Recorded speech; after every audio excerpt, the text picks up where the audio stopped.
لا حول ولا قوة إلا بالله العلي العظيم. أعوذ بالله السميع العليم من الشيطان اللعين الرجيم.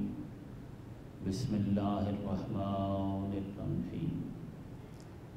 الحمد لله الذي هدانا لهذا وما كنا لنهتدي لولا أن هدانا الله. لقد جاءت رسل ربنا بالحق والصلاة والسلام والتحية والإكرام على رسول الثقلين جد الحسن والحسين أبي القاسم محمد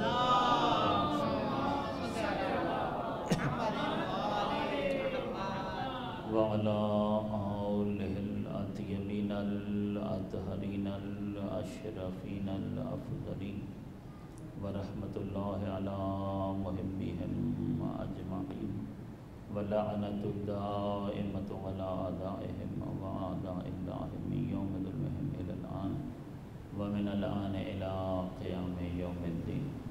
أما بعد فقد قال الحكيم في كتابه الكريم يوم ندعو كل أناس بإمامهم صلوات.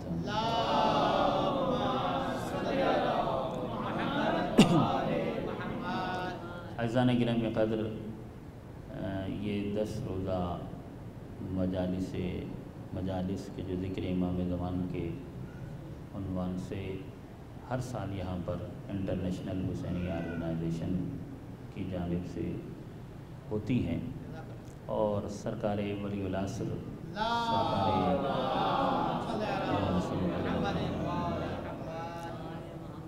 کا ذکر ہوتا ہے اس میں، اور ظاہر سی بات ہے کہ ہم پر سب سے زیادہ حق ہمارے زمانے کے امام کا ہی ہے کہ سب سے زیادہ بات زمانے کے امام کی ہونی چاہیے، سب سے زیادہ زمانے کے امام کا ذکر ہونا چاہیے، اس لیے کہ ہم ہر نعمت پر خداوند عالم کا شکر ادا کرتے ہیں۔ اس نے ہمیں اتنی نعمتیں دی ہیں کہ اس کی دی ہوئی نعمتوں کو ہم گن نہیں سکتے، ہم شمار نہیں کر سکتے، اور ہر دن، ہر رات، ہر شب، ہر لمحہ، ہر لحظہ، ہر گھڑی وہ بے شمار نعمتیں ہمیں دے رہا ہے۔ یعنی ایک سانس کے ساتھ وہ ہمیں اتنی نعمتیں دے دیتا ہے جن کا نہ ہمیں ادراک ہے، نہ احساس ہے، نہ ہمیں اس کا فہم ہے۔ وہ ہمیں اتنی نعمتیں دے رہا ہے، یعنی ہمیں معلوم ہی نہیں ہے کہ ایک لمحے میں اس کی جانب سے ہم پر کتنا لطف ہو رہا ہے، کتنا کرم ہو رہا ہے، اور پھر ہمیں اس کا جو لطف ہمارے حواس خمسہ میں آ جائے یا ہمارے احساسات میں آ جائے یا جس کا ہمیں ادراک ہو جائے تو اس کے اس لطف پر، اس کرم پر، اس مہربانی پر ہم شکریہ اس کا ادا کرتے ہیں۔ پاؤں چل رہے ہیں اس پر شکریہ، ہاتھ حرکت کر رہے ہیں اس پر شکریہ، زبان بول رہی ہے اس پر شکریہ، آنکھ دیکھ رہی ہے اس پر شکریہ۔ جب کسی نابینے پر نظر پڑ جائے تو ہر وہ شخص کے جس کی آنکھ میں نورانیت ہے، نور ہے، بصارت ہے، تو وہ فوراً اللہ کا شکر ادا کرے گا کہ پروردگارہ دیکھنے والی آنکھ دی ہے۔ گونگے کو دیکھیں گے تو فوراً شکر ادا کریں گے کہ پروردگار بولنے والی زبان عطا کی ہے۔ کسی اپاہج کو دیکھیں گے تو فوراً شکر ادا کریں گے کہ پروردگار صحیح و سالم بدن دیا، پاؤں دیے، اعضاء و جوارح عطا فرمائے۔ الغرض یہ کہ کسی بیمار کو دیکھیں گے تو پروردگار تیرا شکر کہ تو نے صحت دی ہے۔ کسی کو ذلت کی کیفیت میں دیکھیں گے تو شکر کہ تو نے عزت دی ہے۔ تو کسی کو تندرست دیکھیں گے تو فوراً زبان پر شکر آئے گا کہ پروردگارہ تیرا شکر ہے کہ تو ہمیں رزق دے رہا ہے، لباس دے رہا ہے، خوراک دے رہا ہے، تو نے ہمیں اجداد دیے، احباب دیے، والدین دیے، اولاد دی، ہمارے لیے، ہمارے چلنے کے لیے اور رہنے کے لیے زمین کا فرش بچھایا، آسمان کا شامیانہ لگایا، چاند کو چاندنی دی، سورج کو روشنی دی، دن کا اجالا کیا، رات کا تاریک پردہ کیا، ہمارے لیے شام اور سحر کو خلق کیا، لیل اور نہار کو خلق کیا، شب اور روز کو خلق کیا، ہمارے لیے جمادات کو، نباتات کو، حیوانات کو، حشرات کو، موجودات کو، مخلوقات کو خلق کیا، ہمارے لیے دشت کو، صحرا کو، بہتے ہوئے دریا کو، دریاؤں کی موجوں کی روانی کو، بادلوں سے برستے ہوئے پانی کو ہمارے لیے خلق کیا، جس نعمت پر بھی نگاہ جائے گی پروردگار عالم کا ہم شکریہ ادا کرتے ہیں۔ مجھے یہ بتائیے کہ ان نعمتوں میں سے سب سے بڑی نعمت اللہ کی کون سی ہے؟ یہ جو نعمتیں ہمارے پاس موجود ہیں نا، ان میں سے آپ فیصلہ کر سکتے ہیں کہ یہ سماعت بڑی نعمت ہے، یا بصارت بڑی نعمت ہے، یا قدرت گویائی جو ہے یہ بڑی نعمت ہے، یا چلنے والے پاؤں بڑی نعمت ہے، یا یہ ہاتھ ہمارے جو ہیں یہ بڑی نعمت ہے، یا میدان بڑی نعمت ہے، یا اس نے ہمیں جو اعضاء و جوارح، صحت بڑی نعمت ہے، عزت بڑی نعمت ہے، رزق بڑی نعمت ہے، ماں باپ بڑی نعمت ہے، یا اولاد بڑی نعمت ہے؟ کوئی فیصلہ کر سکتا ہے کہ یہ ہمیں جو اس نے اتنی ساری نعمتیں دی ہیں، تو یہ زمین کا فرش بڑی نعمت ہے، یا آسمان کا شامیانہ بڑی نعمت ہے، یہ دن کا اجالا بڑی نعمت ہے، یا رات کا تاریک پردہ بڑی نعمت ہے؟ تو اس کی نعمتیں اتنی زیادہ ہیں کہ جس نعمت پر بھی نگاہ جائے گی ہر نعمت ہی بڑی نعمت نظر آئے گی۔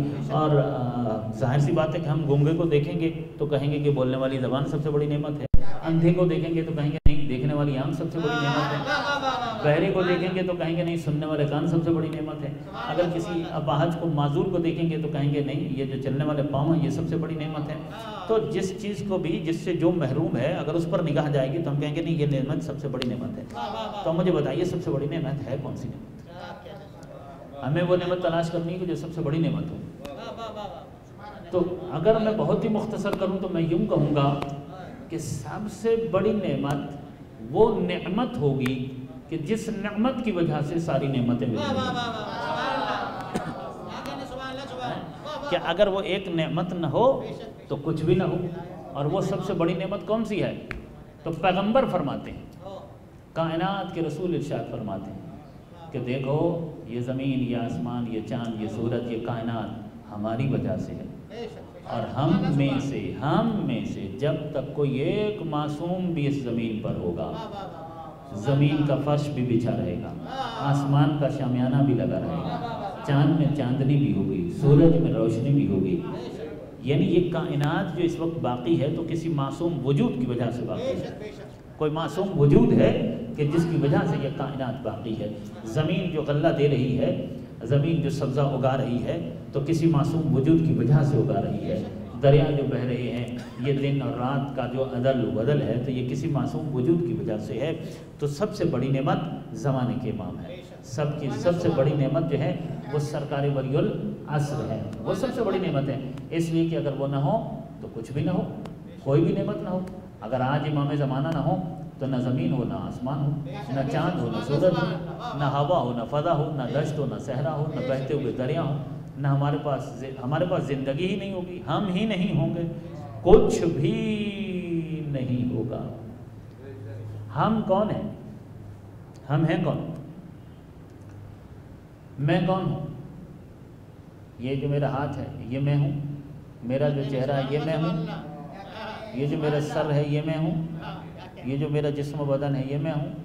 تو جب میں اپنے ہاتھ کا ذکر کرتا ہوں تو کہتا ہوں میرا ہاتھ، زبان کی بات کرتا ہوں تو کہتا ہوں میری زبان، آنکھ کی بات کرتا ہوں تو کہتا ہوں میری آنکھ، کان کی طرف جاتا ہوں تو کہتا ہوں میرا کان۔ تو یہ مائک کو بھی تو کہہ سکتا ہوں، میری گاڑی ہے تو میں کہوں گا میری گاڑی، میری کتاب ہے تو کہوں گا میری کتاب، میرا قلم ہے تو میں کہوں گا میرا قلم، میرا گھر ہے تو میں کہوں گا میرا گھر۔ تو گھر بھی میرا ہے اور گاڑی بھی میری ہے اور قلم بھی میرا ہے، کتاب بھی میری ہے۔ تو کیا میں بھی کتاب ہوں؟ کیا میں بھی گاڑی ہوں؟ کیا میں گھر ہوں؟ تو جب میں نے کہا میرا گھر تو اس کا مطلب میں اور ہوں، گھر اور ہے۔ میں نے کہا میری گاڑی تو اس کا مطلب میں اور ہوں، گاڑی اور ہے۔ میرا قلم تو اس کا مطلب ہے میں اور ہوں، قلم اور ہے۔ میری کتاب تو اس کا مطلب ہے میں اور ہوں، کتاب اور ہے۔ اسی طرح جب میں کہتا ہوں کہ میری آنکھ، میری زبان، میرے کان، میرے ہاتھ، میرے پاؤں، میرا جسم، میرا بدن، تو اس کا مطلب ہے کہ یہ اعضاء جسمانی، یہ جسم و بدن اور ہے اور میں اور ہوں۔ میں جو ہوں میں اور ہوں، یہ جو میرا جسم ہے، یہ جو میرا بدن ہے، یہ جو میرے ہاتھ پاؤں ہیں، یہ میں نہیں ہوں، اس لیے کہ میں ہاتھ کو میں نہیں کہہ سکتا۔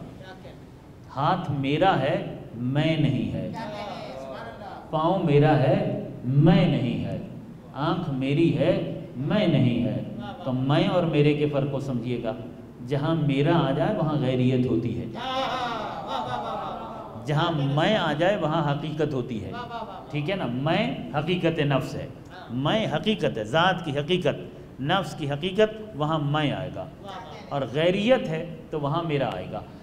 میرا اضافت ہے نا، یعنی میرا پاؤں، میرا ہاتھ، تو میں کہاں ہوں؟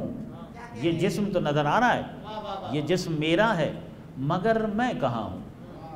تو جو میں ہوں وہ میں نظر نہیں آ رہا، ٹھیک ہے؟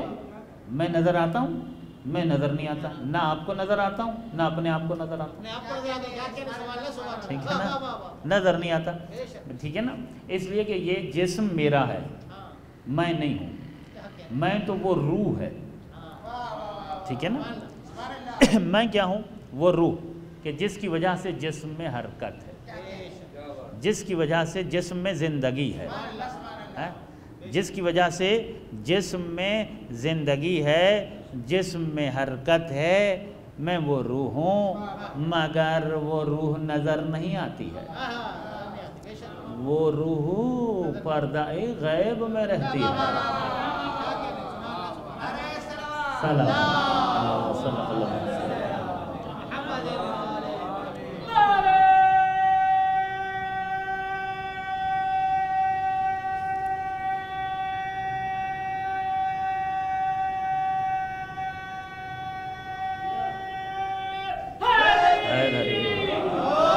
سلامت رہیے۔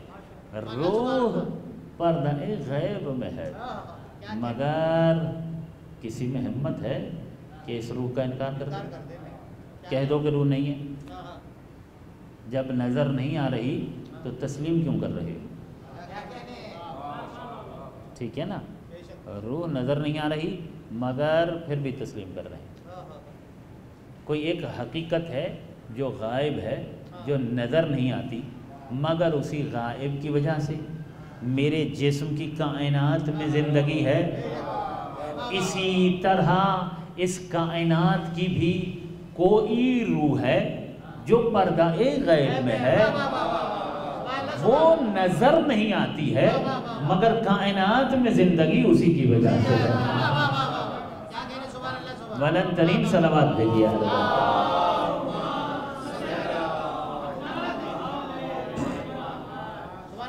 ارشاد معصوم ہے کہ امام کائنات کے لیے ایسے ہے جیسے جسم کے لیے روح، وہ کائنات کے لیے روح ہے۔ امام کا وجود کائنات کے لیے روح ہے، جس طرح ہمارا یہ جسم جو ہے وہ روح کے بغیر مردہ ہے، روح کی وجہ سے ہی زندہ ہے۔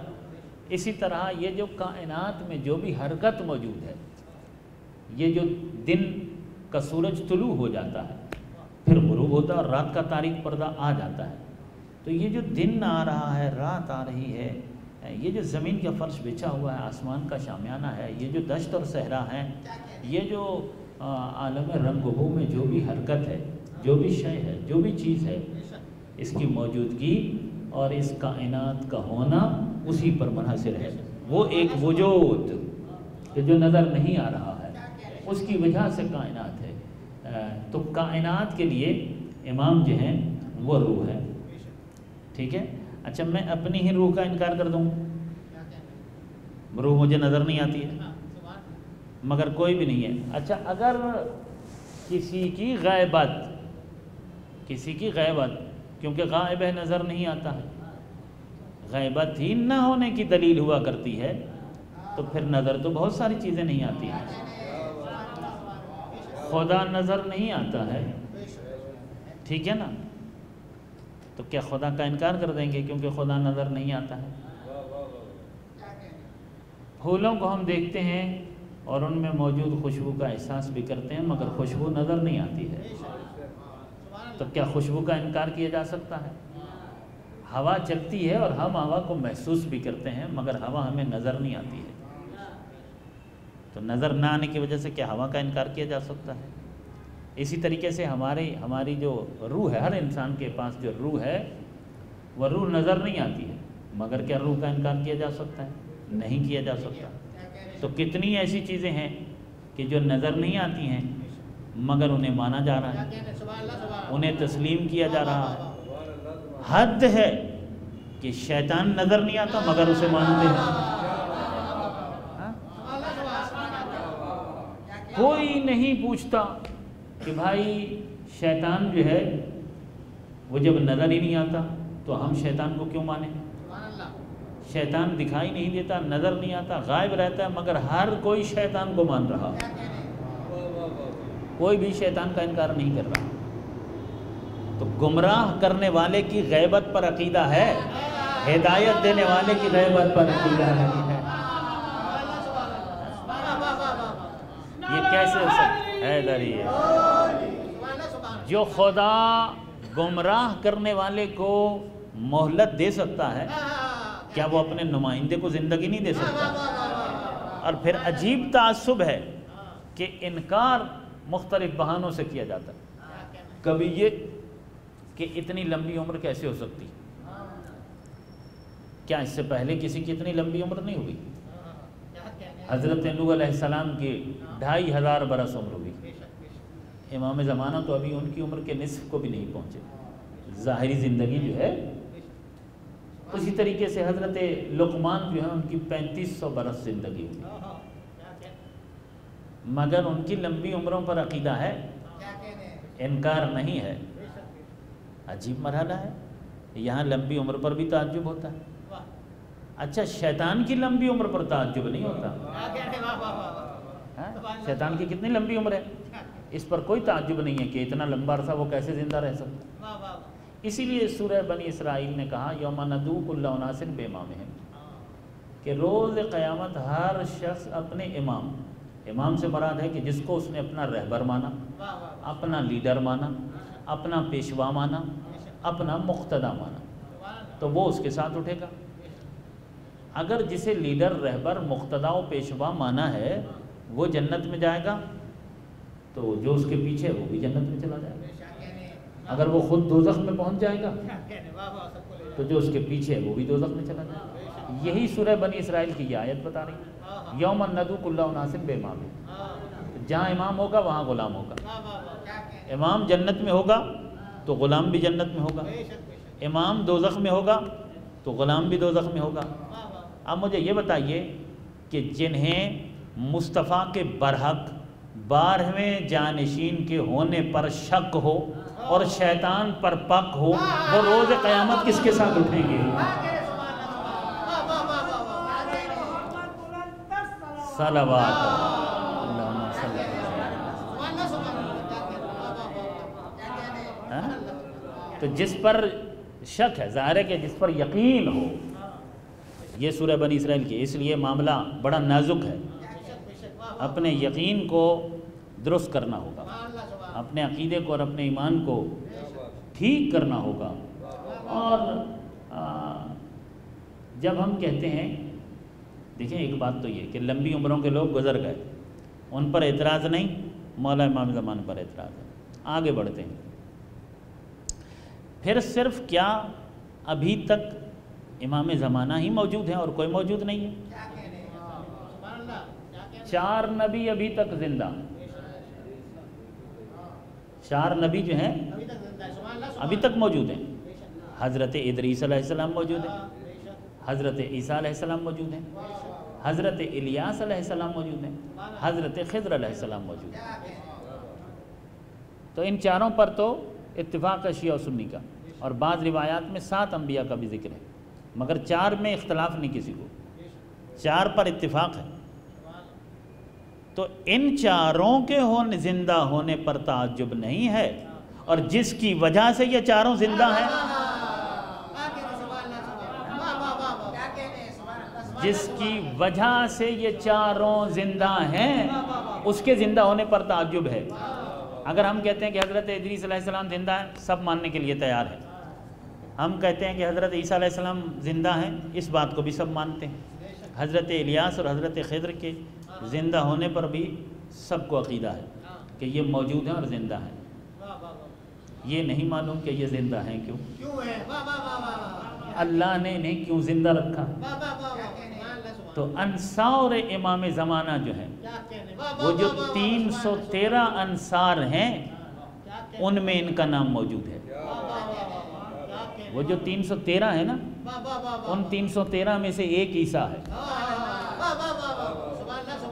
وہ جو 313 ہے نا، ان 313 میں ایک ادریس ہے، وہ جو 313 ہیں ان میں ایک الیاس ہے، وہ جو 313 ہے ان میں ایک خضر ہے۔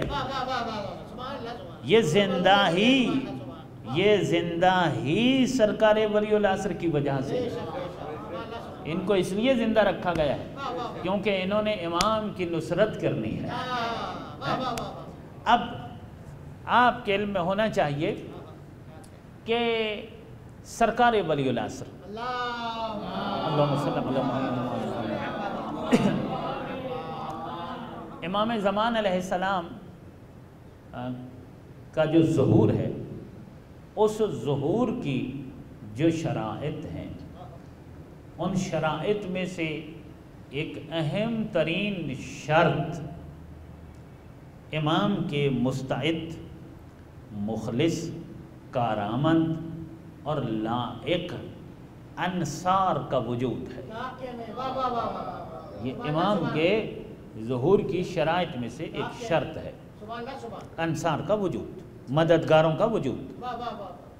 اگر وہ مددگار پورے نہیں ہوتے کسی وجہ سے تو ظاہر سی بات ہے کہ ظہور میں تاخیر کا ایک سبب یہ بھی ہو سکتا ہے۔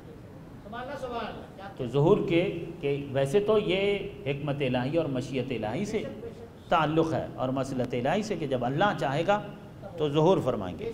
البتہ روایات اور احادیث کی روشنی میں امام کے ظہور کی شرائط میں سے ایک شرط امام کے کارآمد، لائق، مستعد اور مخلص اصحاب اور انصار کا کم از کم 313 جو خاص انصار ہیں ان کا وجود، یہ شرط ہے۔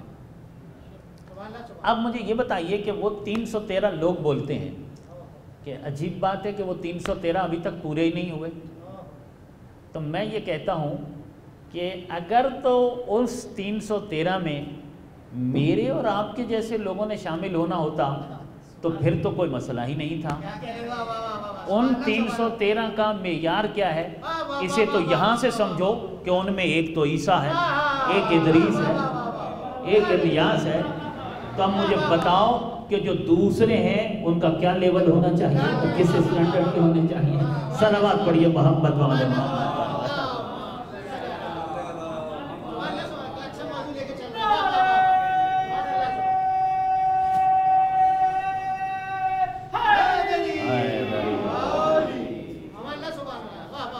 البتہ یہاں میں آپ کی خدمت میں یہ بھی عرض کروں کہ امام علیہ السلام کے ویسے تو امام کا جو ظہور ہے علامتیں بتائی گئی ہیں، علامتوں کی روشنی میں ہم سمجھ سکتے ہیں کہ امام کا ظہور قریب ہے یا دور ہے، یا اندازہ لگایا جا سکتا ہے کہ امام کا ظہور کب تک ہوگا، لیکن امام کے ظہور کے سال کو معین نہیں کیا جا سکتا، یہ ہمیں منع کیا گیا کہ امام کے ظہور کا سال معین نہیں کر سکتے۔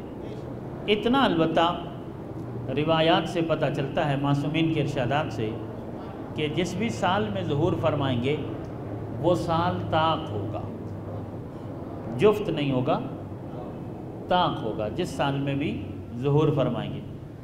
اور زیادہ تر روایات یہ بتاتی ہیں کہ جس دن ظہور فرمائیں گے وہ دن جمعہ کا ہوگا، اور روز عاشورہ کی زیادہ روایات ملتی ہیں، 10 محرم کے دن کی، کہ عاشور کے دن کی بہت زیادہ روایات ایسی ہیں کہ جو یہ کہتی ہیں کہ عاشور کا دن ہوگا، 10 محرم کا دن ہوگا کہ جب امام ظہور فرمائیں گے، جمعہ کا دن ہوگا، سال چاہے کوئی سا بھی ہو، طاق سال ہوگا، اور امام کا جو ظہور ہے وہ مکے سے ہوگا اور کعبۃ اللہ سے امام کا ظہور ہوگا۔ امام جب ظہور فرمائیں گے تو جس وقت امام ظہور فرمائیں گے ایک ابر، ایک بادل امام پہ سایہ کیے ہوئے ہوگا۔ اچھا، اس میں کوئی تعجب کی بات نہیں ہے، یہ بادل اور اس طرح کی ساری چیزیں خلق ہی ان کی خدمت کے لیے ہوئی ہیں، ان کی خدمت کے لیے خلق ہوئی ہیں۔ بادل سایہ کیے ہوئے ہوگا کیونکہ یہ ہیں سرکار مصطفیٰ کے برحق 12ویں جانشین۔ اور میں آپ کی خدمت میں یہ بھی عرض کرتا چلوں کہ سرکاری ختم مرتبت یعنی رسول اعظم یعنی نبی الانبیاء امام الانبیاء سید الانبیاء سرکار رسالت مآب طٰہٰ اور یاسین سید المرسلین رحمت للعالمین جناب محمد مصطفیٰ صلی اللہ علیہ وآلہ وسلم کہ جو برحق جانشین ہیں، پاک پیغمبر کے جو برحق جانشین ہیں، ان کی کچھ نشانیاں ہیں، ان کی کچھ علامتیں ہیں کہ مصطفیٰ کا جو نائب ہے اس کی کیا نشانی ہے۔ ایک نشانی یہ ہے کہ مصطفیٰ کے جو نائب ہیں ان کا سایہ نہیں ہوگا، جس طرح کہ خود سرکار دو عالم کا اپنا بھی سایہ نہیں ہوتا تھا، سرکار دو عالم کا اپنا سایہ نہیں ہوتا تھا، اور جو مصطفیٰ کا جانشین ہوگا اس کا بھی سایہ نہیں ہوگا۔ اچھا، یہ جو بادل ہیں یہ سرکار دو عالم کے لیے بھی یہ خدمت کرتے تھے کہ جب سرکار چاہتے تو ابر سایہ کر دیا کرتا تھا۔ تو مصطفیٰ کے نائب اور مصطفیٰ کے جانشین کی بھی یہ پہچان ہے اور نشانی ہے کہ مصطفیٰ کے جانشین پر، سرکار دو عالم کے نائب پر ابر بادل جو ہیں وہ سایہ کریں گے۔ اچھا، دو نشانیاں یہ میں نے بیان کی۔ تیسری نشانی یہ ہے کہ وہ اگر مصطفیٰ کا جو بھی نائب ہے وہ اگر مصطفیٰ کا لباس پہنے گا تو اس پر بالکل فٹ آ جائے گا۔ سرکار دو عالم کا اگر لباس پہنے گا تو وہ اس پر فٹ آئے گا۔ اگر سرکار کی نالین پہنے گا تو وہ بھی اس پہ فٹ آ جائے گی۔ نہ ایسا ہوگا کہ پاؤں بڑا ہے نالین چھوٹی ہو رہی ہے یا نالین بڑی ہو رہی ہے، ایسا کچھ نہیں ہوگا۔ اچھا، سرکار کا امامہ پہنے گا تو وہ بھی فٹ ہو جائے گا، یعنی اس کا سر مصطفیٰ والا ہوگا، بدن بھی مصطفیٰ والا ہوگا، ٹھیک ہے نا۔ جب سر مصطفیٰ والا ہوگا تو سر میں ہی فکر ہوتی ہے، یعنی فکر بھی مصطفیٰ والی ہوگی، ٹھیک ہے نا۔ پھر علم بھی مصطفیٰ والا ہوگا، پھر حقیقت بھی مصطفیٰ والی ہوگی۔ تو امامہ سر پہ پہنے گا سرکار کا تو وہ بالکل پورا آ جائے گا، نالین پہنے گا تو پورا آ جائے گا، لباس پہنے گا تو وہ پورا آ جائے گا۔ اور سرکار جنگ کی کیفیت میں، میدان جنگ میں جو سرکار زرہ پہنتے تھے، سرکار والی زرہ پہنے گا تو وہ زرہ بھی اس پر فٹ آ جائے گی۔ یہ نائب کی پہچان ہے۔ تو میں تو یہی کہا کرتا ہوں، ادھر ادھر کی دلیلیں نہ ڈھونڈو، مصطفیٰ کے بعد مصطفیٰ کا نائب کون ہے ذرا مصطفیٰ کا لباس پہنا کے دیکھ لو۔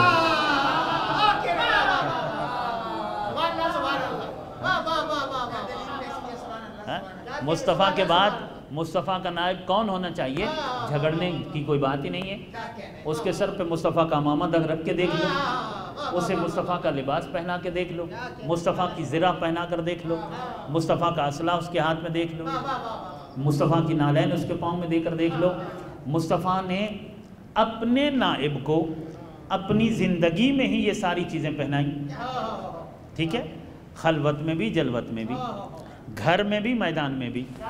اور سرکار دو عالم نے اپنے نائب کو، یعنی سرکار کے فوراً بعد بلا فصل جو سرکار کا نائب تھا، اسے جس میدان میں اپنا لباس پہنایا اس میدان کو میدان خندق کہتے ہیں۔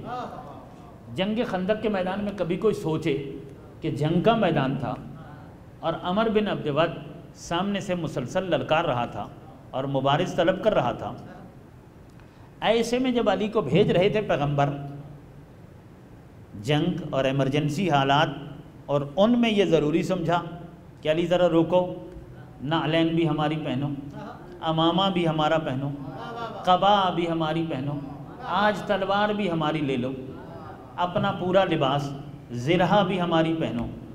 یعنی مصطفیٰ نے جب مرتضیٰ کو میدان میں اتارا ہے تو مرتضیٰ کو مصطفیٰ بنا کر اتارا ہے۔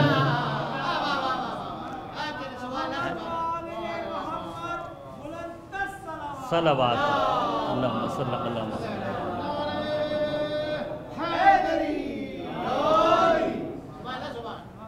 نائب کی ایک اور اہم ترین پہچان، میرا پڑھا لکھا مجمع ہے یہاں پر ماشاءاللہ سے ڈاکٹر اختر ہاشمی جیسے لوگ بیٹھے ہوئے ہیں۔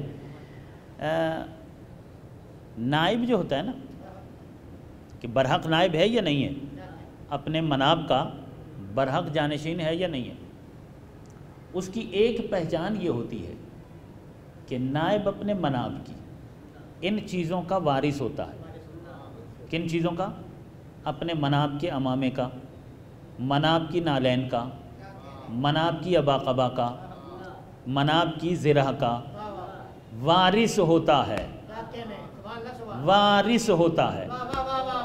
ذرا میرا پڑھا لکھا مجمع توجہ کرے گا، بڑا جملہ کہنے جا رہا ہوں، آپ تھوڑا سا بھائی، وارث ہوتا ہے۔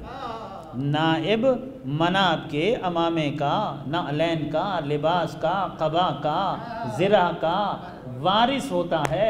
مصطفیٰ کے بعد مصطفیٰ کا نائب کون ہے؟ ذرا تلاش کرو جس کے گھر سے یہ میراث نکل آئے، جس کے پاس سے مصطفیٰ کا امامہ ملے، مصطفیٰ کی نالین ملے، مصطفیٰ کی زرہ ملے، مصطفیٰ کا لباس مل جائے، سمجھ جاؤ کہ یہ مصطفیٰ کا نائب ہے۔ صلوات پڑھیے محمد والے محمد۔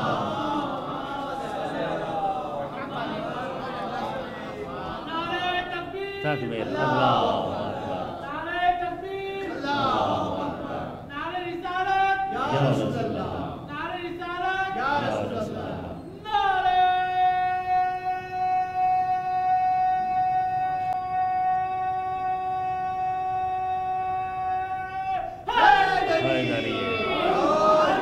سلامت سلامت رہیے، مولا آپ کو آباد رکھے۔ تو سرکار دو عالم اپنا امامہ، اپنی ابا قبا، سرکار رسالت مآب اپنا امامہ، اپنی ابا قبا، اپنا زرہ، اپنی تلوار اور اپنی نالین، اپنی انگوٹھی مولا علی کو دے کر گئے۔ سرکار دو عالم کے بعد یہ چیزیں سرکار جناب امیر علیہ السلام کے پاس تھیں، اور جناب امیر جس کیفیت میں جس طرح دی تھی بالکل اسی طرح تھی۔ جناب امیر علیہ السلام نے ان چیزوں کو اپنی زندگی میں پہنا جہاں جہاں پہننے کی ضرورت تھی۔ جناب امیر انہی چیزوں کو مولا حسن کو دے کر گئے، مولا حسن مولا حسین کو دے کر گئے، مولا حسین سید سجاد کو دے کر گئے، سید سجاد نے مولا باقر کو دی، مولا باقر نے مولا صادق کو دی، مولا امام صادق نے مولا امام موسیٰ کاظم کو دی، انہوں نے مولا امام علی رضا کو دی، انہوں نے مولا امام محمد تقی علیہ السلام کو دی، انہوں نے امام علی نقی علیہ السلام کو دی، انہوں نے سرکار امام حسن عسکری کو دی، انہوں نے سرکار ولی العصر کو دی۔ لہٰذا جب سرکار ولی العصر کعبے سے ظہور فرمائیں گے تو سرکار کے سر پر امامہ، ابا، قبا، زرہ، نعلین اور سرکار کے پاس تلوار وہ ہوگی جو مصطفیٰ سے ہوتی ہوئی عسکری تک اور عسکری سے مہدی کو ملے ہوگی۔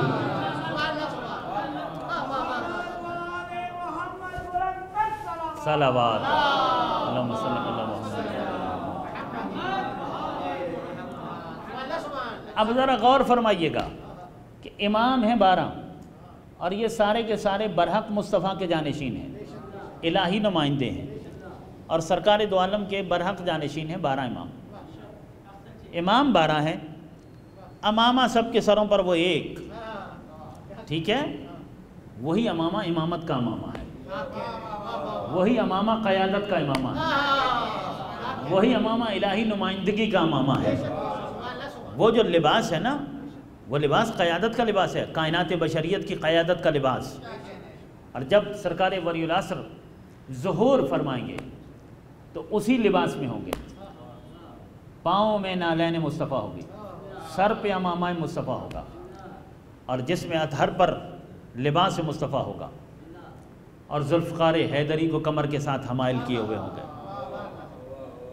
زرہ بھی سرکار مصطفیٰ والی پہنی ہوئی ہوگی، اور سرکار کے سر پہ ایک ابر نے سایہ کیا ہوا ہوگا۔ اور اس شان کے ساتھ اور اس عظمت کے ساتھ جب سرکار ظہور فرمائیں گے تو سب سے پہلے 313 اصحاب و انصار ہیں جو امام کے دست اطہر پر امام کی بیعت کریں گے۔ امام کی بیعت کرنے والے، یہ اس کا ہرگز مطلب یہ نہیں ہے کہ امام زمانہ کے انصار کی کل تعداد صرف 313 ہے، صرف 313 نہیں ہے، امام کے انصار کی تعداد زیادہ ہے، امام کے انصار کی تعداد بڑھتی چلی جائے گی، ظہور کے بعد وقت کے ساتھ ساتھ بڑھتی چلی جائے گی۔ یعنی امام جب مکے سے مدینے کی طرف روانہ ہوں گے تو 10,000 کا لشکر امام کے ساتھ ہوگا، تو وہ 10 کے 10,000 امام کے دائرے انصار ہوں گے، امام کے اصحاب ہوں گے، تو 10,000 کا لشکر امام کے ساتھ ہوگا۔ پھر مدینہ سے جب کوفہ کی طرف آئیں گے تو وہ اس تعداد میں کافی زیادہ اضافہ ہو چکا ہوگا، پھر کوفے کو اپنا دارالسلطنت قرار دیں گے، تعداد کافی بڑھ چکی ہوگی۔ جب قدس کو آزاد کریں گے تو ان کے انصار کی تعداد لاکھوں میں ہوگی اور کروڑوں افراد ان کی بیعت کر چکے ہوں گے۔ لیکن یہ جو 313 ہے، ان 313 جیسا ان کروڑوں میں کوئی ایک بھی نہیں ہوگا، ان کروڑوں میں۔ اور یہ جو 313 ہے ان کا کیا اسٹیٹس ہوگا، ان کا اسٹینڈرڈ کیا ہوگا، اس کو یہاں سے سمجھیے کہ ان 313 میں ایک تو عیسیٰ ہیں، ایک الیاس ہیں، ایک ادریس ہیں، تو یہ سب کے سب معصوم ہیں اور یہ اللہ کے بھیجے ہوئے نبی ہیں۔ تو جہاں ان 313 میں حضرت عیسیٰ علیہ السلام اور حضرت ادریس علیہ السلام جیسے لوگ ہوں گے، صرف یہیں سے واضح ہوتا کہ دوسرے افراد جو ہیں وہ روحانیت اور علم اور عرفان اور معرفت اور تقوی کی کس معراج پر ہوں گے، پاکیزگی پارسائی کی کس اعلیٰ منزل پر وہ فائز ہوں گے۔ ان اصحاب خاص کے لیے کچھ اوصاف بیان کیے گئے کہ ان کے اوصاف میں سے ایک صفت یہ ہے، یہ جو خاص انصار ہیں امام کے۔ اچھا یہ بھی لطف کی بات ہے کہ 313 امام کے جو خاص انصار ہیں ان کی تعداد کتنی بیان کی گئی؟ 313۔ اور جنگ بدر پیغمبر کی زندگی کی باقاعدہ کفر کی طاقتوں کے ساتھ پہلی جنگ، ٹھیک ہے نا؟ ویسے تو مکی زندگی میں انہوں نے ان کفار و مشرکین کے ہاتھوں سے اذیت تو بہت اٹھائی، تکلیف تو اٹھائی پیغمبر نے، لیکن اس طرح دو بدو میدان میں فوجیں آمنے سامنے آ کر لڑی ہوں، ایسی کوئی جنگ نہیں ہوئی۔ یہ اسلام کی پہلی جنگ ہے ہجرت کے بعد، جنگ بدر، بڑی جنگ یعنی باقاعدہ بڑی جنگ۔ اور اس جنگ کے اندر جو لشکر کفار ہے اس کی تعداد 1000 ہے اور پیغمبر کے ساتھ ہی 313 ہے۔ کتنے ہیں؟ 313۔ اچھا یہ ذہن میں رکھیے گا کہ پیغمبر کے جو 12ویں جانشین ہیں، ہمارے زمانے کے امام جو ہیں، ان کا نام وہی ہے جو پیغمبر کا نام ہے، ٹھیک ہے نا؟ وہی نام ہے، اللہم صلی اللہ علیہ وسلم۔ اچھا نام بھی وہی ہے، خاندان بھی وہی ہے، ایک ہی خاندان ہے، ظاہر نسل رسول میں سے ہیں، تو نام وہ کہ جو پیغمبر کا نام، کنیت وہ کہ جو پیغمبر کی کنیت، امام زمانہ کی۔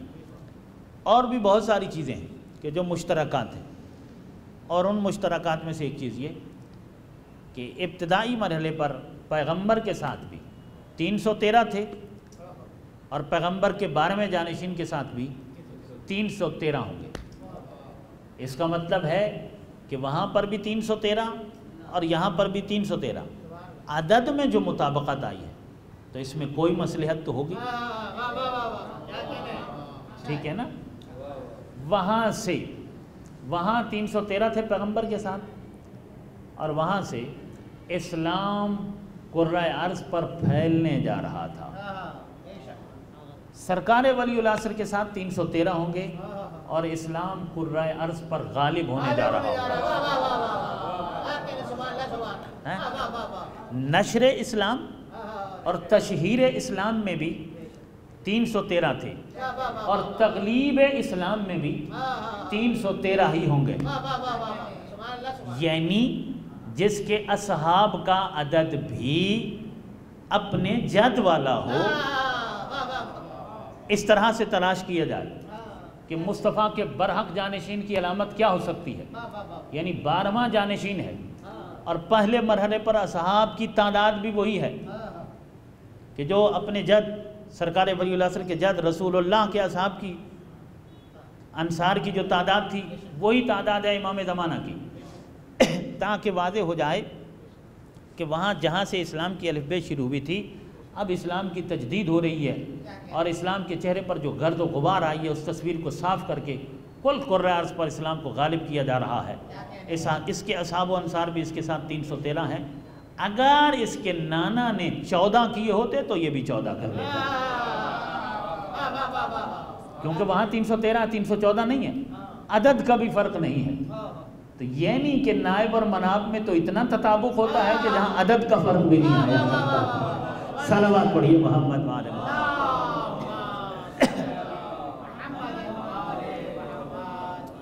اگلے مرحلے میں پیغمبر کے ساتھیوں میں اور اصحاب اور انصار میں بھی اضافہ ہوا، امام کے بھی اصحاب و انصار میں اضافہ ہوگا، یعنی سرکار ولی العصر کے۔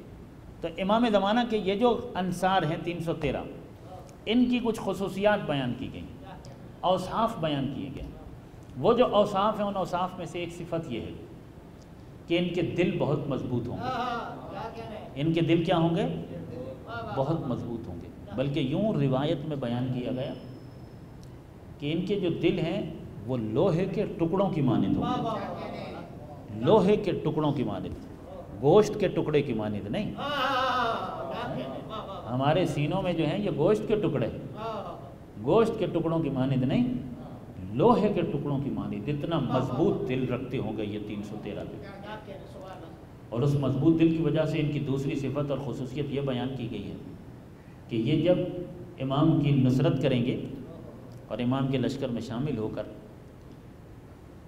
دشمن کے علاقوں کا رخ کریں گے تو کامیاب ہونے کے بعد اور فتح حاصل کرنے کے بعد ہی واپس پلٹیں گے، بغیر فتح کے نہیں پلٹیں گے۔ یہ بھی ان کی ایک خصوصیت بیان کی گئی اور ان کی اس صفت کو بیان کیا گیا۔ تیسری صفت ان کی یہ بیان کی گئی ہے کہ یہ 313 وجود امام سے برکتیں ڈھونڈا کریں گے، یہاں تک کہ یہ عقابوں کی مانند اپنے گھوڑوں پہ سوار ہو جایا کریں گے، مثل عقاب اپنے گھوڑوں پہ سوار ہو جایا کریں اور اپنے دونوں ہاتھوں کو امام زمان علیہ السلام کی زین پر ہاتھ رکھ کے اپنے ہاتھوں کو ان کے گھوڑے کی زین سے مس کر کے تبرک جوئی کیا۔ تو مجھے یہ بتائیے کہ جس کے گھوڑے کی زین بھی تبرک بانٹتی ہو، گھوڑے کی زین بھی تبرک بانٹتی ہو، اور وہ تبرک بھی ہم جیسوں کو نہیں عیسیٰ جیسوں کو بانٹتی ہو، الیاس اور ادریس جیسوں کو بانٹتی ہو، تو مجھے یہ بتائیے کہ اس کا اپنا وجود اطہر کتنا بابرکت ہوگا، اس کا اپنا وجود اطہر کس قدر بابرکت ہوگا۔ تیسری خصوصیت اور صفت جو ان انصار کی بیان کی گئی ہے، چوتھی، 3 تو بیان ہو گئی، چوتھی خصوصیت اور صفت جو ان انصار کی بیان کی گئی ہے وہ یہ کہ یہ سب کے سب جان نثار ہوں گے، امام کے جان نثار ہوں گے، اور جس طرح پروانہ شمع کے گرد گھومتا ہے یہ اسی طرح امام کے گرد گھومیں گے اور امام کی حفاظت کی خاطر اپنی جانیں لٹانے والے ہوں گے۔ یہ ان کی چوتھی خصوصیت ان 313 کی جو ہے بیان کی گئی ہے۔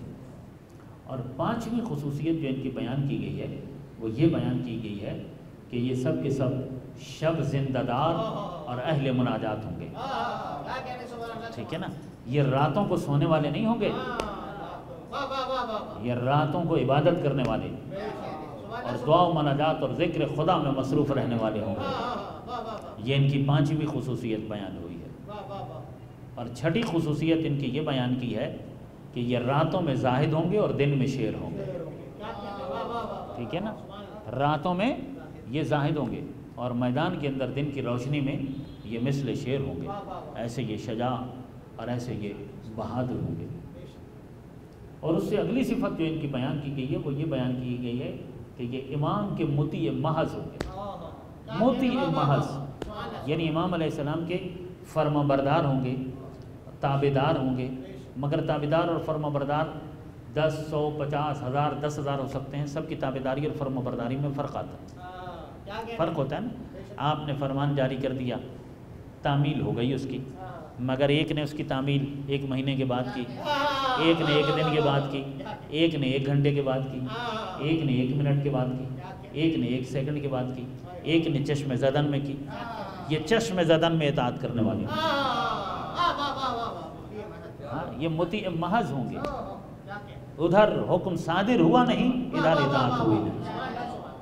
اس انداز سے یہ امام کی اطاعت کرنے والے ہوں گے، مطیع محض، امام کے مطیع محض ہوں گے یہ لوگ، امام کے خاص غلام ہوں گے، امام کے عاشق ہوں گے، امام کے دیوانے ہوں گے، ان کے دل کی دھڑکنوں میں صرف نرجس کا چاند رہتا ہے۔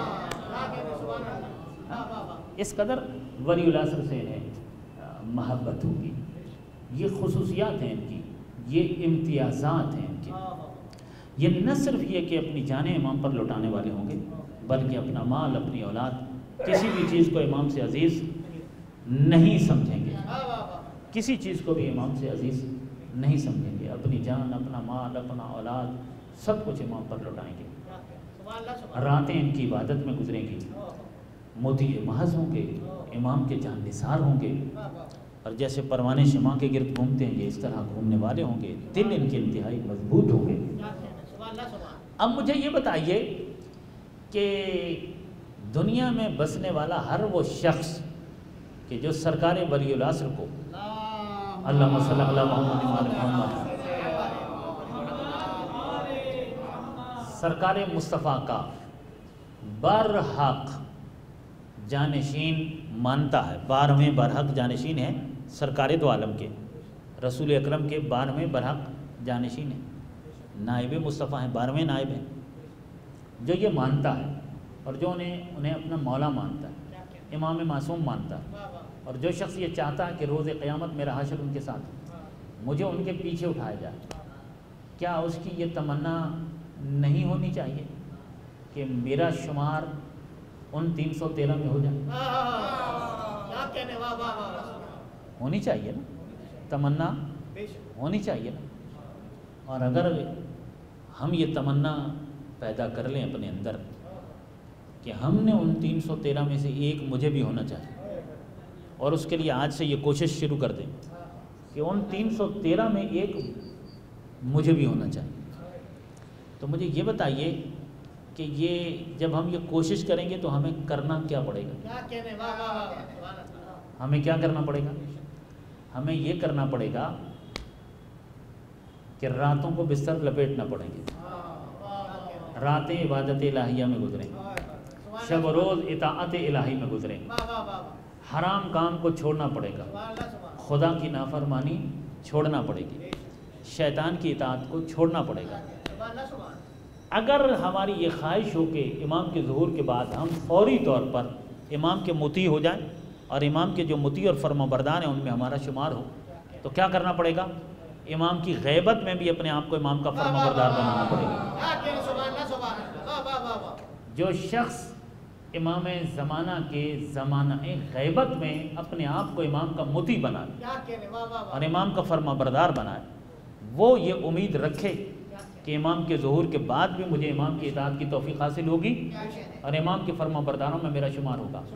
اگر امام غیبت میں ہے تو کیا مطلب اس کا؟ غیبت میں ہے تو صرف غیبت ہی میں ہے نا، غیبت کا مطلب یہ ہے کہ ہم انہیں نہیں دیکھ رہے، وہ تو ہمیں دیکھ رہے ہیں۔ غیبت میں ہمارا عقیدہ کیا ہے کہ ہمارے امام حاضر بھی ہیں اور ناظر بھی ہیں، وہ ہمیں دیکھ رہے ہیں اور ان کی ہمارے تمام اعمال پر نگاہ ہے، ہم انہیں نہیں دیکھ پا رہے، ان کی نگاہ ہم پر ہے۔ تو جس کا یہ عقیدہ ہوگا کہ میرے زمانے کے امام کی نگاہ مجھ پر ہے تو اس کا عمل تبدیل ہوگا۔ تو امام زمان علیہ السلام کے ساتھ تعلق قائم کرنے کا پہلا مرحلہ یہ ہے کہ امام کی معرفت حاصل کی جائے۔ پہلا مرحلہ، من مات ولم یعرف امام زمانہ ہی فقط مات میتۃ جاہلیۃ، جو شخص اس حالت میں مر جائے کہ اس نے اپنے زمانے کے امام کی معرفت حاصل نہیں کی، وہ کافر مر گیا۔ پہلا فریضہ یہ ہے کہ زمانے کے امام کی معرفت حاصل کریں، یہ پہلا فریضہ۔ دوسرا فریضہ یہ ہے کہ زمانے کے امام کا عشق اور عقیدت دل میں اس طرح پیدا کرنا ہے کہ دیوانہ وار عشق ہو، کہ سب کچھ امام پر لوٹانے کے لیے یہ عشق ہمیں آمادہ کرے، یہ جو عشق ہے، یہ جو عقیدت ہے، یہ ہمیں مجبور کرے کہ ہم اپنا سب کچھ امام پر لوٹا دیں، جان مال سب کچھ لوٹا دیں۔ پھر یہ عشق ہی ہم سے یہ تقاضا کریں کہ ہم نے اپنے شب و روز میں ہر عمل میں امام کی اطاعت کرنی، یہ عقیدت اتنی زیادہ ہو کہ وہ ہمیں روکے کہ نہیں، امام کی تابعداری کرنی ہے، امام کو ناراض نہیں کرنا۔ کوئی ایسا کام نہیں ہونا چاہیے ہم سے کہ جس سے امام علیہ السلام ناراض ہو.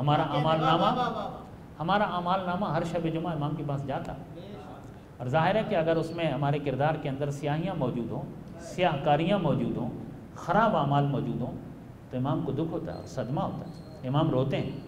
امام فرماتے ہیں کیا منسوب تو ہماری طرف اپنے آپ کو کرتے ہو، مگر کردار وہ اختیار کیا ہے جو ہمارے دشمنوں کا ہے.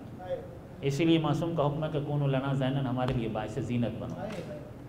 اس لیے معصوم فرماتے ہیں ہمارے لیے باعث زینت بنو، کیونکہ اے ہمارے شیعو، ہمارے محبو، جب تم ہمارے شیعہ ہو اور دعوت کرتے ہو کہ تم ہمارے شیعہ ہو اور ہماری ولایت امامت پر عقیدہ رکھنے کا تم دعویٰ کرتے ہو، تو دنیا والے تمہیں ہمارا آئینہ سمجھتے ہیں. وہ تم میں ہمیں دیکھتے ہیں، ہم تو انہیں نظر نہیں آتے. اگر تمہارا کردار اچھا ہوگا تو وہ تمہارے امام کو اچھا کہیں گے، اور اگر تمہارے اعمال میں خرابی ہوگی تو وہ تمہارے امام کو اچھا نہیں سمجھیں گے. اس لیے غلام کو اتنا اچھا ہونا چاہیے. اور ظاہر سی بات ہے کہ ہمارے اماموں جیسا تو کائنات میں کسی کا کوئی ہے ہی نہیں، وہ معصوم ہستیاں ہیں. تو امامی زمانہ کے تعلق سے امام کی معرفت حاصل کرنی ہے، پھر امام کی عقیدت پیدا کرنی ہے، پھر یہ تمام اوصاف کے جو امام کے انصار کے اوصاف میں نے بیان کیے ہیں، انصاران ولی العصر کے، ان اوصاف کو ذہن میں رکھ کر تیاری شروع کرنی کہ مجھے اپنے آپ کو ایسا بنانا ہے کہ میرا شمار ان 313 میں ہو. جب ہم کوشش یہ کریں گے نا کہ ہمارا شمار ان 313 میں ہو، تو پھر ہم شاید ان میں شامل ہوں کہ جو 10,000 ہیں. 313 میں پھر بھی ہم شامل نہیں ہو پائیں گے، لیکن ہم طے کر لیں کہ ہم نے ان 313 میں شامل ہونا ہے.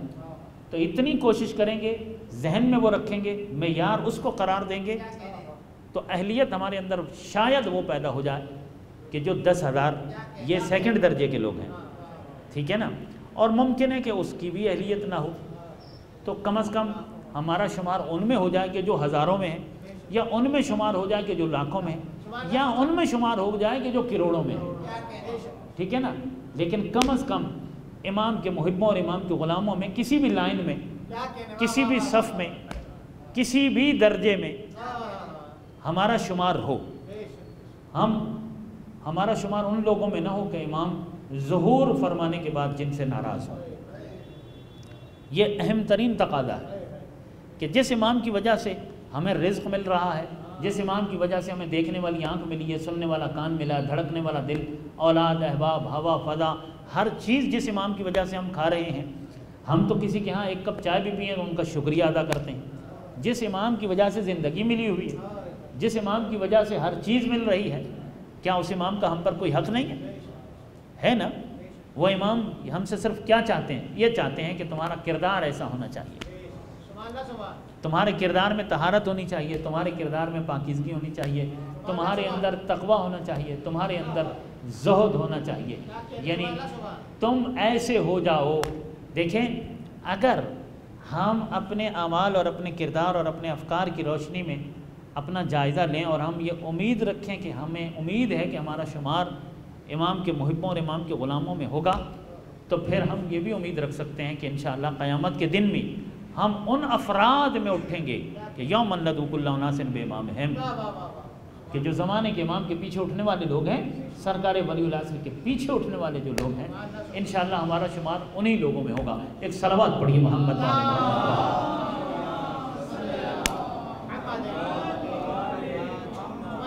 اب ایک جملہ کہوں اپنے پڑھے لکھے مجمع کے لیے.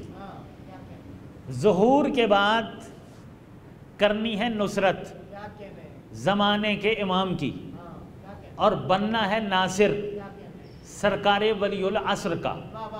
اپنے آپ کو شامل کروانا ہے زمانے کے امام کے جو انصار ہیں ان کی فہرست میں. ہم نے شمار کروانا ہے امام کے جو انصار ہیں ان کی فہرست میں. کب؟ ظہور کے بعد ہمارا شمار امام کے جو انصار ہیں ان میں ہو جائے. یعنی ظہور کے بعد ہمیں موقع مل جائے اس امام کی نصرت کا کہ جو غیبت میں رہ کر ہمیشہ ہماری نصرت کرتا.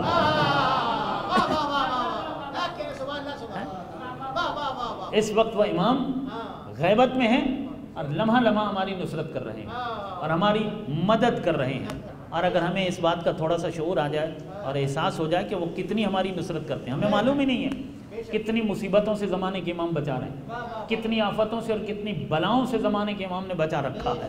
تو جو امام ہر دن ہر رات صبح اور شام ہماری نصرت کر رہے ہیں نا، ظہور کے بعد وہ کہتے ہیں میں غیبت میں رہ کر تمہاری نصرت کر رہا ہوں، جب میں ظہور کروں تو تم نے میری نصرت کرنی ہے. صلوات پڑھیے محمد و آل محمد.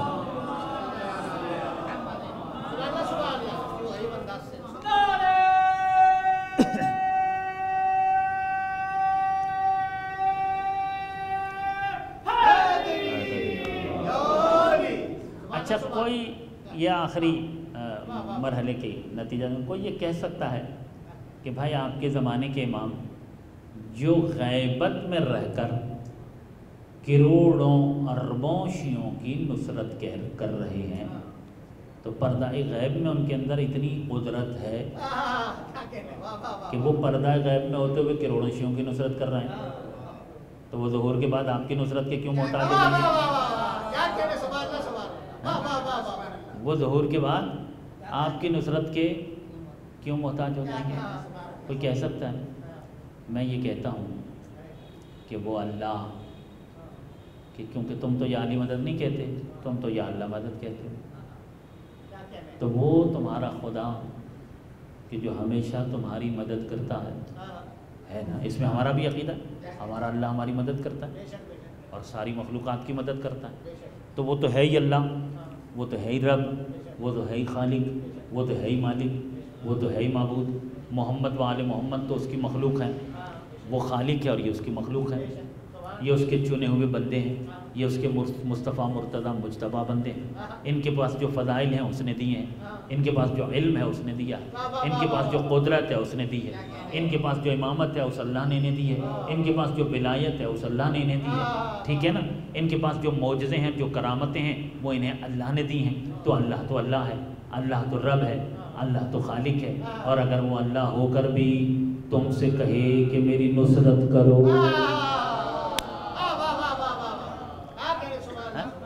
ہے کہیں اور تو نہیں، قرآن میں کہا ان تنصر اللہ ینصرکم.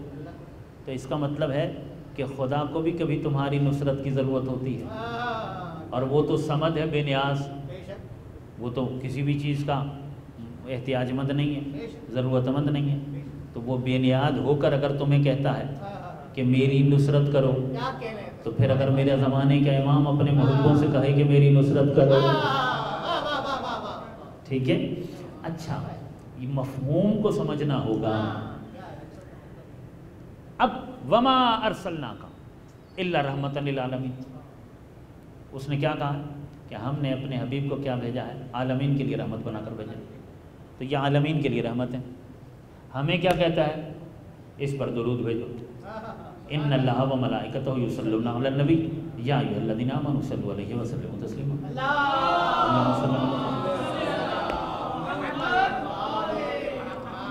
ہمیں کہتا ہے کہ اس پر صلوات بھیجو. اچھا، ہم نے صلوات پڑھی، اللہم صلی علی محمد و آل محمد. بھائی صلوات کا ترجمہ کیا ہے؟ صلوات کا ترجمہ یہ ہے اللہم، اے اللہ. اللہم کا ترجمہ ہے اے اللہ، ٹھیک ہے نا. اللہم کا ترجمہ کیا ہے؟ اے اللہ. اللہم صلی علی محمد و آل محمد، اے اللہ رحمت بھیج محمد اور آل محمد پر. حالانکہ درود والی آیت میں کہہ بھی چکا ہے کہ ان اللہ و ملائکتہ، کہ بے تحقیق اللہ بھی بھیجتا ہے، اس کے فرشتے بھی بھیجتے ہیں. تو جب تو بھیج ہی رہا ہے تو ہم سے کیوں کہلوا رہا ہے؟ ان پر صلوات اللہ بھی بھیج رہا ہے اور کہہ رہا ہے، بتا رہا ہے پروردگارہ جب تو ویسے ہی رحمت بھیج رہا ہے تو ہم سے کیوں کہلوا رہا ہے؟ ہم سے بھی یہی کہلوا رہا ہے کہ اللہ ان پر رحمت بھیج، جبکہ بھیج بھی رہا ہے. اور پھر قرآن میں کہہ رہا ہے وما ارسلناک الا رحمۃ للعالمین. تو پروردگارہ جس کو تو نے عالمین کے لیے رحمت بنایا، اب ہمیں کیوں کہتا ہے کہ ہم یہ دعا مانگیں کہ اس پر رحمت بھیج، حالانکہ اسے عالمین کے لیے رحمت بنایا. فلسفہ کیا ہے صلوات کا؟ ایک ہی فلسفہ ہے کہ یہ تمہاری دعا کے محتاج نہیں ہے، مگر ہمیں دیکھنا یہ ہے کہ تم ان کے خیر خواہ ہو یا نہیں ہو.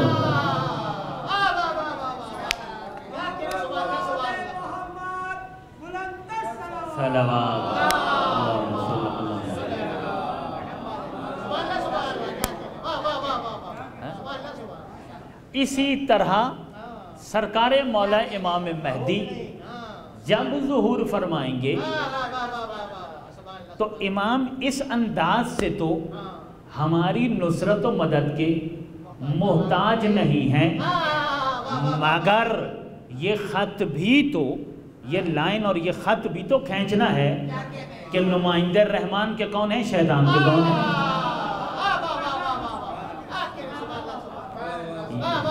صلوات بھیجئے محمد وآل محمد.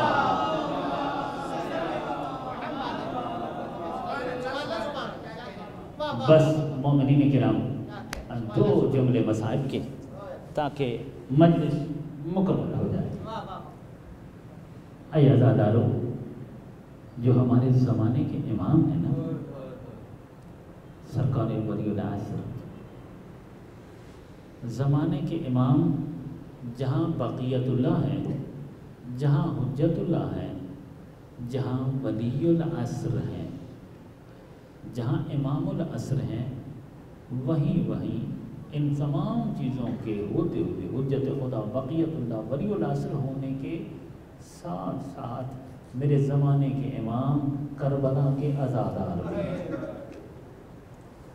کربلا کے عزادار بھی ہیں، اور پھر کربلا کی عزاداری کے زمانے کے امام وارث ہیں.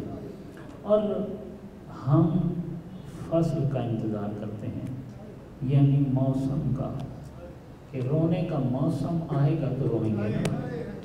محرم کا چاند نظر آئے گا تو فرش ادا بچھائیں گے، شہادت کی تاریخ آئے گی تو فرش ادا بچھائیں گے. ہم موسم کا انتظار کرتے ہیں، مگر پردہ غیب میں رہنے والا محرم کے چاند کا انتظار نہیں کرتا، روز عزاداری کرتا ہے، روز سیاہ لباس پہنتا ہے. پردہ غیب میں جو میرا امام ہے نا، وہ روز کربلا پہ روتا ہے، وہ روز شام غریبہ کے جلے ہوئے خیموں پہ روتا ہے.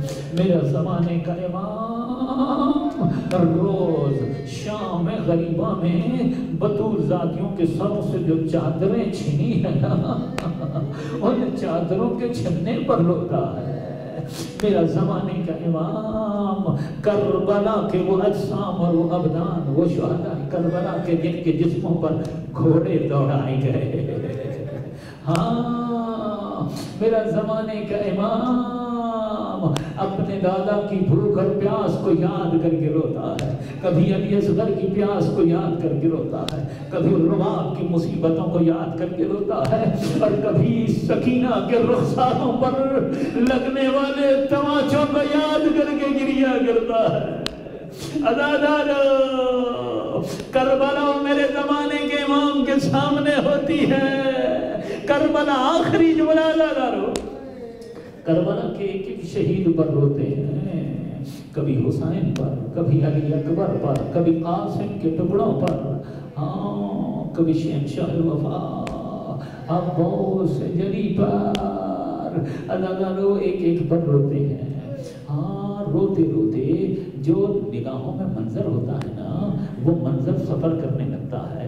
2 محرم سے 7 محرم، 7 محرم سے 9 محرم، 9 محرم سے شب عاشور، شب عاشور سے روز عاشور، روز عاشور کے بعد عصر عاشور، عصر عاشور کے بعد شام غریبہ میرے زمانے کے امام کی نگاہوں میں آتی ہے. شام غریبہ کے بعد شب 11 کا منظر، شب 11 کے بعد روز 11 11 محرم کا منظر، پھر 11 محرم کے دن کا وہ منظر کہ جب بطور ذاتیوں کے ہاتھ پس گردن باندھے گئے، بے پالان اونٹوں پر بٹھایا گیا، اور پھر یہ سارے مناظر کے بعد عزادارو، جب زمانے کے امام کی نگاہوں کے سامنے وہ منظر آتا ہوگا نا، کون سا منظر؟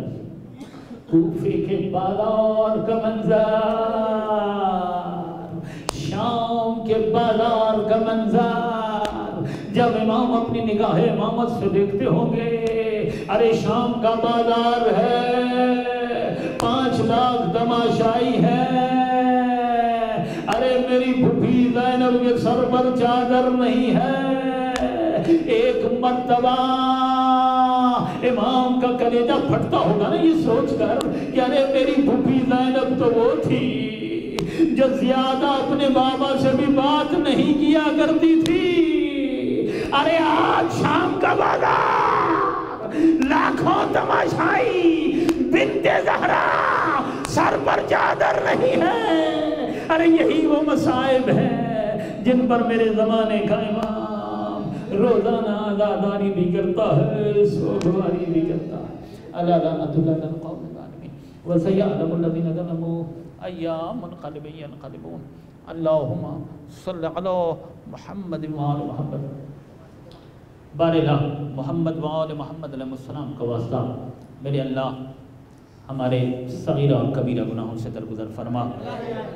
اے میرے مالک، ہمارے انٹرنیشنل حسینیہ آرگنائزیشن کے دوستوں کی جانب سے، ہمارے ان بھائیوں اور برادران کی جانب سے جو یہ فرش بچھایا گیا، جو امام زمانہ کے ذکر کا یہ جو اشرا قائم کیا گیا، میرے مالک ان کا یہ فرش بچھانا قبول فرما۔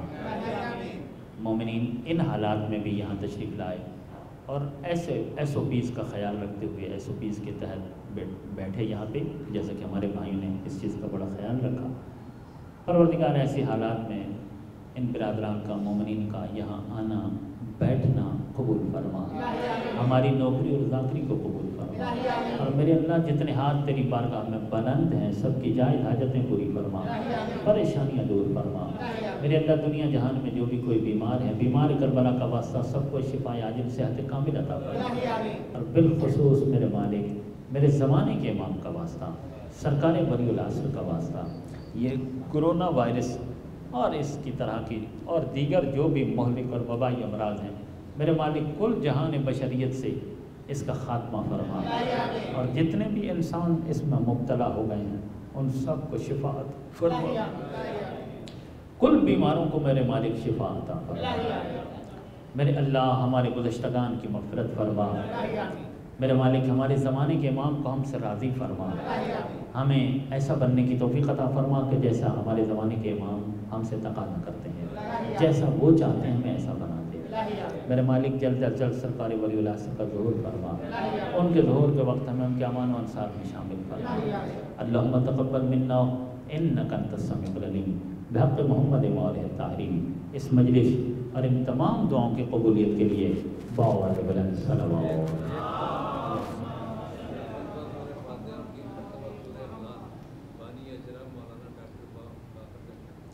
جی بالکل بالکل، یہ جو عشرہ ہو رہا ہے اس کے بانی قبلہ کعبہ مولانا ڈاکٹر باقر زیدی صاحب جو ہیں مرحوم ہو گئے، ان کی روح کو شاد کرنے کے لیے ایک مرتبہ سورہ فاتحہ اور 3 مرتبہ سورہ توحید، ان کے لیے بھی آپ اپنے مرحومین کو اور تمام مومنین کو شامل فرما دیجیے۔